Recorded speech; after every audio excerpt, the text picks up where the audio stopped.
Hello, everyone, and welcome to Horror Night Oasis, a radio show where we discuss all the latest movies and news from the world of horror. Joining me tonight, as always, is my co-host Ian. Ian, are you alive? Barely. I'm right there with you, man. It has been a rough week, as it typically is nowadays, but we are here to try to get past what we watched. With I don't know if it's going to be our last review of the month. We might get another one in. Who knows? Before we start our Fall of Beast Feast coming up in September. I think I made note of that last week. I didn't fully say it until now. So, yes, we are doing our werewolf marathon for the for the month of September, which leans into our Halloween grab bag for October, and it just goes on from there. So, we got ourselves a string of shows coming up. It's going to be, as those marathons do, very diverse selection of films we will always choose. We might throw a Boneyard in there, which I should have done for this one, but things didn't work out as planned, and we've done like so many Boneyards back to back. I mean, that's here lately. It's kind of been amazing, but that's what can you say? Just a lot of Boneyards month, every other week almost. So I didn't really want to do that. I kind of want to keep things simple. Plus, making time was kind of a little bit difficult on both our ends. So nonetheless, we decided to go the easy route, and we found another college school related movie called Six Wheels from Hell. Because it sounded interesting. It had a good premise, plot details, synopsis, and it kind of intrigued me. And like we discussed, and like, yeah, let's do that next week. And we should have kept on looking, Ian. Oh boy. But all right, so let's get into this, Ian, with Six Wheels from Hell from 2022. Maybe not, because I lost Ian, and I don't know if the show is still on or not. So as I wait for Ian to return, I will get into the plot details of Six Wheels from Hell, if I do not get kicked off. Six Wheels from Hell is about I'm not going to say truck driver, but he is he roams the desert of, I guess, the Arizona, Nevada, California areas. Just in those general geographical lands where it's just desert. And he kidnaps people and just kills them for his own pleasure, basically. And we are introduced to 4 college friends. Well, they're friends, but they're heading off to the same college together. We have Alexis and Ethan, who are dating. And then we have Mason and Angel. And Mason and Angel, I mean, they kind of are a thing, but like they both kind of shrug it off as like they're kind of like brother and sister friend. But they kind of poke fun at the Alexis and Ethan kind of poke fun at him, saying, hey, you should just go ahead and date, stuff like that. Well, they're just driving to California because I think they're going to California, or they're from California going to Nevada, one of the two. And they stop off to get gas. And again, we're introduced to a trucker. And it's just Mother Trucker. That's what he wants people to call him, is Mother Trucker. And he's also he just kidnapped another one called Taylor.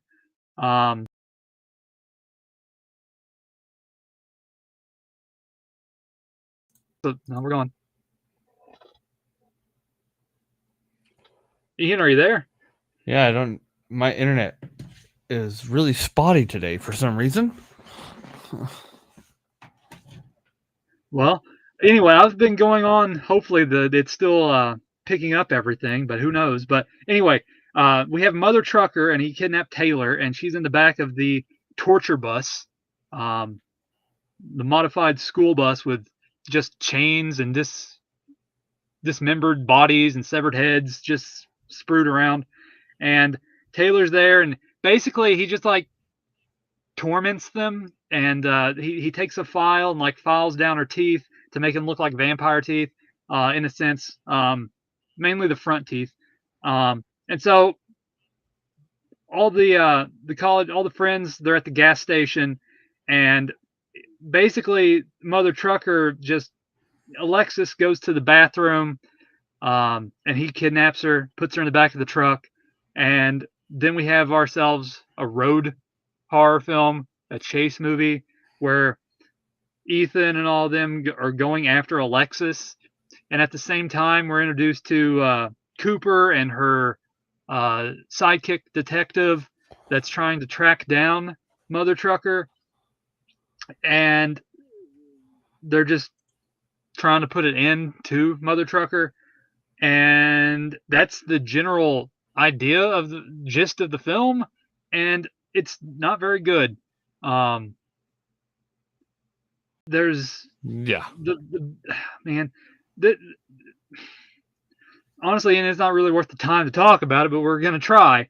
Um, it's just one of those films where it's just I wouldn't say it's monotonous, but it's just unappealing. Um, what I kind of considered it's like, again, this is gonna, I don't know if it's gonna date me or anything, but it's like it's like a new metal band from like the early thousands, and they're just kind of trying to fit in a crowd that's already, in a group that's already overcrowded with like bigger stars. And this one, they don't have no different sound, no singles. Their album just kind of is basic and sounds the same, and nothing like major that stands out. It's just like a one listen and you're all, traded out type of deal. This is one of those films where it's just a one watch and you're done. It doesn't do anything. It kind of doesn't know the genre that it wants to become. Like, it's trying to be like this in your face, wild, outrageous movie with Mother Trucker and his antics. But then like the film is like takes itself so seriously, and like it doesn't mesh well. Like it like if they went a more campy route, maybe it would have worked. But it's still like so serious, and so, like other films like in this nature, like Joyride 3 or like Rucker, stuff like that. Other, like road horror truck movies where there was like some semblance of like making it makes, I wouldn't say making it make sense, but I'm just like, make it fit, make it work with what you're trying to do. Like, you have this murder bus and you don't do anything with it hardly. And it's just like they're locked in the back of the bus, and he just talks to them, and like he brands one of them, he pours gasoline on one. Um, he One of the girls starts a Stockholm syndrome arc. Um, and then like he goes after like people that's like not even on the bus. Like, he goes after some bikers, because they hear him scream in the back of the bus, and the Cooper and the detective. And like, he really doesn't do that much with those on the bus, and it's just like it's Yeah. just kind of dull and uninteresting, and it's supposed to, and like the whole vibe of the film is like, is this in your face crazy, like outlandish movie, but it doesn't feel that. And it's just Yeah. like it totally missed the mark of what it's wanting to do. Like, if it went a more crazy route, like campy, tongue in cheek, like, yeah, it could have worked, but where it's so serious, and like Mother Trucker is so outlandish and in your face and zany in his delivery, it just, and like some of the like they rated a Spirit Halloween shop for those props because of that severed head. Yeah. That was not good. That's a Halloween prop. But nonetheless, like it's just like it missed the mark of what it wanted to achieve, and then it's not fun, it's not enjoyable, and it's just like I said, it's just like a new metal band that you're gonna give a chance just to see how it stacks up to other artists, and they don't do anything different. The riffs are bland, and it's just like one song into the next is like it's just a very bland and average album that doesn't stand out among the crowd with other artists around that time frame. Like it's just like just those one and done efforts. Like they came and went, and this is one of those where like there's far better outings out there with like crazy semis or buses or stuff like that. Like a Roadkill. I think that's an Australian movie where it has like that kill like in the back of the flat, not the flatbed, but in the semi itself. It has like that was fun. And then like I said, like Joyride 3 sort of has that where like people are stuck in the back of the semis. It's just like it was just like a tonal mess, and it just wasn't meshing, and it just wasn't enjoyable, and it was just dull and uninteresting, and it didn't do anything for me. And like again, like I wrote you, and like I'm 20 minutes in, and I'm already zoned out, and that pretty much stays true until the very end of the movie. Like nothing really stands out, nothing is amazing. The effects are kind of crap. There's like hardly any gore. I mean, they even use like CGI smoke coming out of the bus, pipe. So it's just not good. Yeah. With what it's trying to achieve, it doesn't work. But Ian, I'll give you your thoughts, and we'll go back and forth. It was,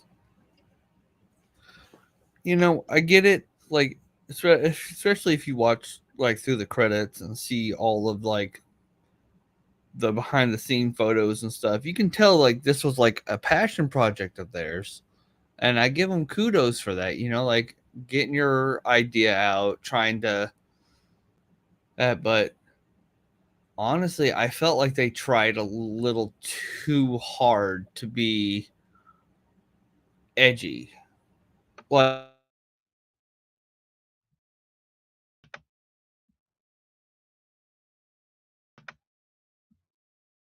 Ian, are you still there? I guess we're just gonna be having a night of computer technical problems, um, which is a shame. But again, I kind of figure that with something else going on as well. But nonetheless, um, hopefully Ian's just not. all.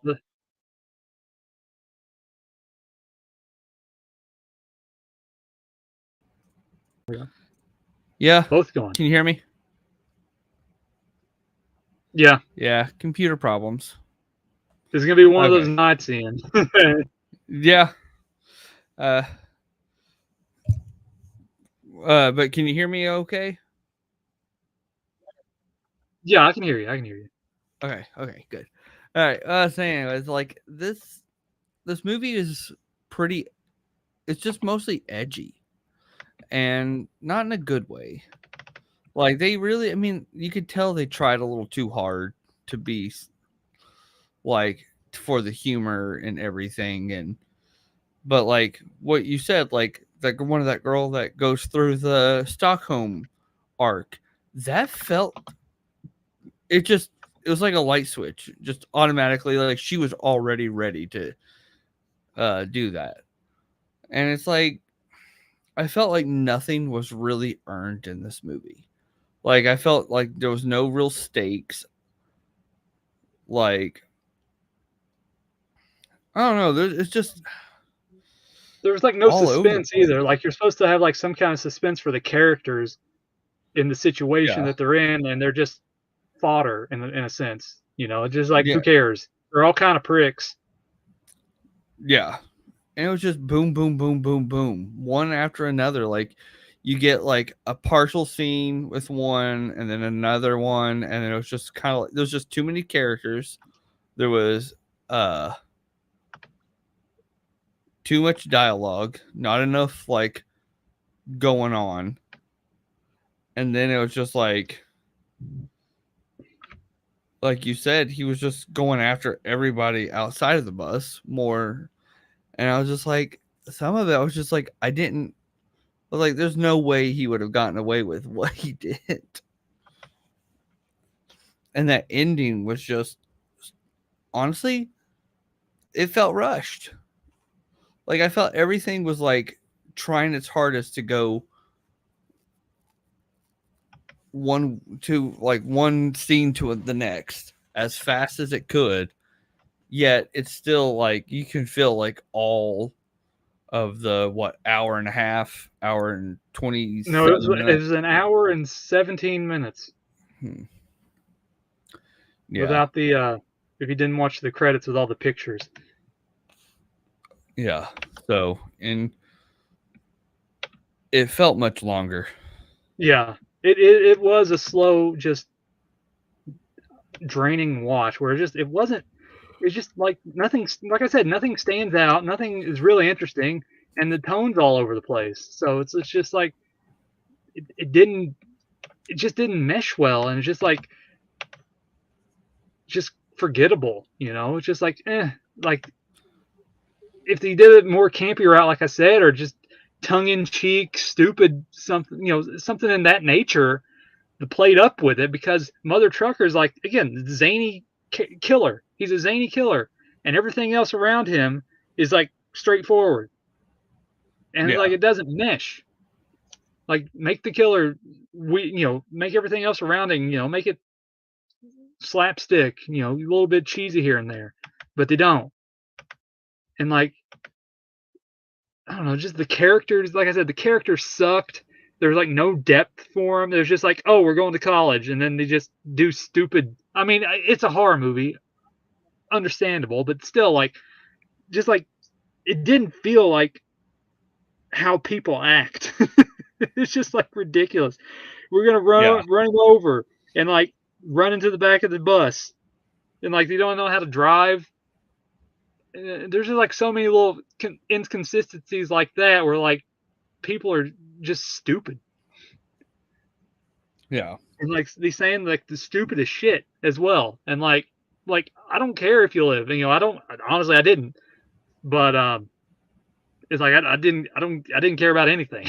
That's the thing. I just zoned out, and it was just like it just became noise. I was watching it, and like I said, I'll remember it, with other pantheon of bus, truck, road horror movies, but it's not anything memorable. It's because there's nothing to it. It's just, a wall of noise, as I said, again, I'm repeating myself, like just a new metal band that just came and went. And like, oh, I'm sorry, Switched, you didn't do that well because System of a Down's still hot and heavy, like all these other ones, Slipknot's still the greatest thing, it's just like, Yeah. I'm sorry, Reveille, you didn't make it that far. Pressure 4 or 5, I'm sorry, you got a few albums out. You didn't make it that far. You have, like you have one or two okay moments or riffs, but like the whole album, no, not so much. Yeah. I mean, I kept checking out, and I was like, I kept realizing I was like fully checked out, so I'd have to go back to where I last remembered. It took a little longer because I kept like missing stuff because it was just kept tuning out the movie because my brain was going elsewhere, because it was like it started becoming a chore by, I think it was like the 30-40 minute mark was when it really started like turning into a slog fest. And that ending was just lackluster. Like now he's got a companion, that's a little minor spoiler, and then you just see them in this one room beating up like multiple people, like it was just like one after the other, and it's like, okay, so they just continued a killing spree. But it just looked like they were at the end, they were just beating up the cast and crew. And the behind the scenes, which I think would, was kind of funny. But at the same time, I'm just like, I was like, that one girl's whole arc made no sense because it was Yeah, like it was just like I said, Stockholm syndrome. She got kidnapped from the toilet, the restroom at the gas station, and then she became compliant at the end of it, and like, yeah, sure, whatever. like So started calling immediately. Mother Trucker baby and all that shit. Which at first I was like, okay, this is just a survival thing. No, it's because she was crazy too, and I wish there was like. And plus, they don't give you no hints of like that reasoning either. Like if they made it seem that way, like because the whole again spoilers, but who cares? Like she goes crazy because like that bitch slept with my boyfriend, which is I'm assuming is Angel, who has a sort of a asphyxiation with Mason, but like they don't even really bring it up until like the very end. Like yeah, no, that's what I was like. What boyfriend? I was like, where did this shit come from? And Yeah. it's like, I wish there was like something that hinted that she was already like going out to kill them while they were gone because of the betrayal that she felt or something. Like at least something that would have tied it into her character development of why she switched so quick, that she saw this as her way of revenge or whatever. And I was like, that would have made more sense, but it was just like she tried to kill her friend and like she killed the dude with the knife and then she tried to strangle the other one. I was like, why wouldn't you just stab both of them? It's not like she couldn't go anywhere because they were chained up. But I was just like, what the fuck? I was like, it just felt like there was no payoff. There was no suspense because everything moved too fast. But at the same time, it moved so slow and does not make sense. Like the pacing is just crazy. Because I felt like we had no time to get to know any character, truly get to know the characters. Yeah, you're just like, woo, we're going to college. I can't believe we're all going to the same college. Okay, let's get some gas. Oh no, she's kidnapped. Like we're like 10 minutes in the movie and we're already kidnapping someone, Like we need more character development. Yeah. Besides the two are a couple. Like there was like again, like you said, there's like no indication that Angel had any type of relationship with Ethan. Like Ethan's trying to save Alexis, and then like Angel's in the car with Mason. So like how did like she's mainly with Mason. So like where did this she slept with my boyfriend angle come in? And just like it's just out of left field just to have a turn for no reason for the Stockholm syndrome. Because like none of the interactions and none of the conversations of the characters lead to that. And again, twist, like whoa, it's a twist, but still like you need to have some sort of something there to get the foot in the door before you reveal the conclusion, the big reveal.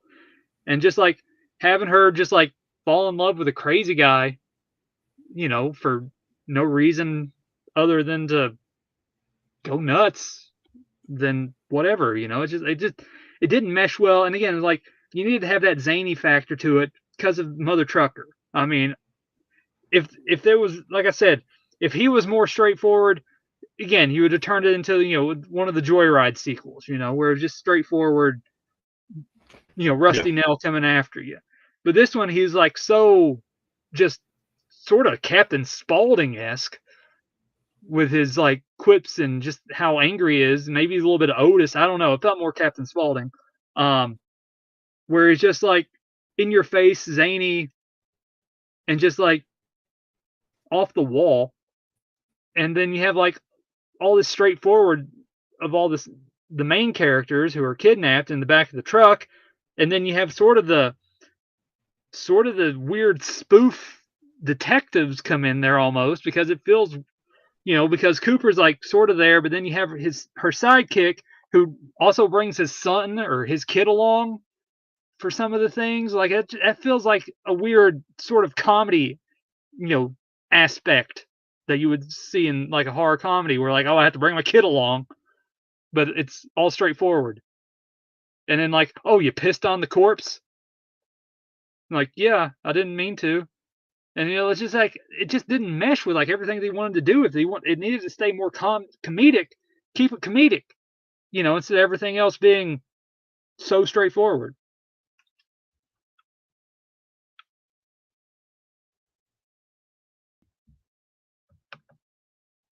But I guess I lost Ian again. Apparently, it's gonna be an interesting to hear this one back.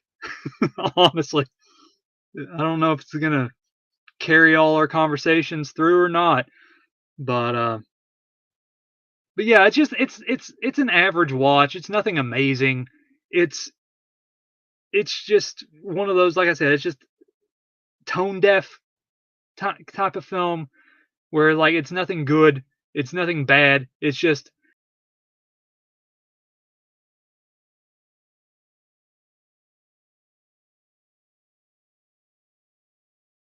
you put it on as background noise and just peer on, like view it every now and then, just check up on it, like, oh, that's happening, that's happening, because it is just a lot of nothingness almost, because there's like no interesting kills, um, no really interesting conversations to be had, no big nothing. It's just monotone on, it's just void of a lot of things. There's like no interesting gore sets or gags. Um, Maybe again the branding iron where Mother Trucker like brands Angel and her tattoos, because she has a tattoo on her above her breast, on her chest, and then like on her side, and so he brands her that way. I mean, besides that, and I mean, it's just a lot of nothing, and like even the characters don't really bicker that much back and forth, trying to leave, and they're kind of stupid too. Like when Ethan gets out and gets free, and he goes to the front of the bus where the engine is still on, and he takes the keys out instead of just getting in the car, getting in the bus and just driving off, because obviously Mother Trucker's not there. He's nowhere around the bus, but we're gonna take the keys out of the bus and just turn the bus off and go back to the people in the bus. And like it didn't make sense. It's a stupid trope that's kind of dumb, but I mean, honestly, it was really stupid. Um, for that reason, um, it's just like again, it's just dumb. It's not memorable, and it's just not. Again, I wasn't the biggest fan of it, and I, I, I mean, if you like that type of road horror stuff like this, Rest Stop, uh, the sequels, Rest Stop, what was it? Don't Look Back, and yeah, Never Turn Around or something like that. Um, but yeah, those are okay. I mean, those are better because they have more in depth out there characters. Um, because you have the twins in that one, and then the little person with the camera. Um, so there's always again like they give you a reasoning for it. Um, but yeah, this one I really wouldn't suggest it. Um, but again, it's just kind of just dull and forgettable. Um, but I don't know. I guess Ian has got kicked out forever, so I have no idea if he's going to be back or not, and I do not have the power to end the show. Um, so I'll keep on talking until he comes back, maybe until he gets his final thoughts on it. And again, I don't even know if I'm on. Like I said, it's going to be interesting to hear this one back. Um, but as I said, that there's nothing much else to really talk about. Six Wheels from Hell, and he just needed to do. It just didn't mesh. It didn't mesh at all with what they were trying to accomplish with the story. and the characters and all that jazz. But nonetheless, as I mentioned at the beginning, oh, Ian's back. Yeah. Jeez, man, I was about to call it quits. Hopefully, like I said, hopefully my conversation by myself still is being carried through. But give your final thoughts, and then we'll try to end this before we have any more computer issues. Yeah. I'm getting feedback too, and that's weird. But yeah, this movie pretty forgettable. Nothing really to write home about. Which is kind of disappointing because there's a lot you can do with a psycho killer kidnapping people in a bus, and somehow they made it boring. So, Yeah. but I think that's really it. I don't have a whole lot of other thoughts. I think we kind of went over everything. Well, I hope we did. I hope it's not cut off. But yeah, that's gonna do it for Six Wheels from Hell. This has been one hell of a show, um, with computer issues and everything else that's happened. Um, Off air, I'll just say that much. Um, but yeah, that's gonna do it. Uh, as always, it's great talking with you, Ian, and hopefully we'll be able to not have this issue again for a while because this sucks. Um, and we will be starting up our Fall of Beast Feast. Hopefully, if we don't decide to do another show before the end of the month, we might toss one in there. Who knows? It depends on how we feel. And so we do appreciate everyone for listening, even through all the difficulties and the technical problems. And there goes Ian again. So with that, thanks everyone for listening, and we'll see you next time on Horror Night Oasis.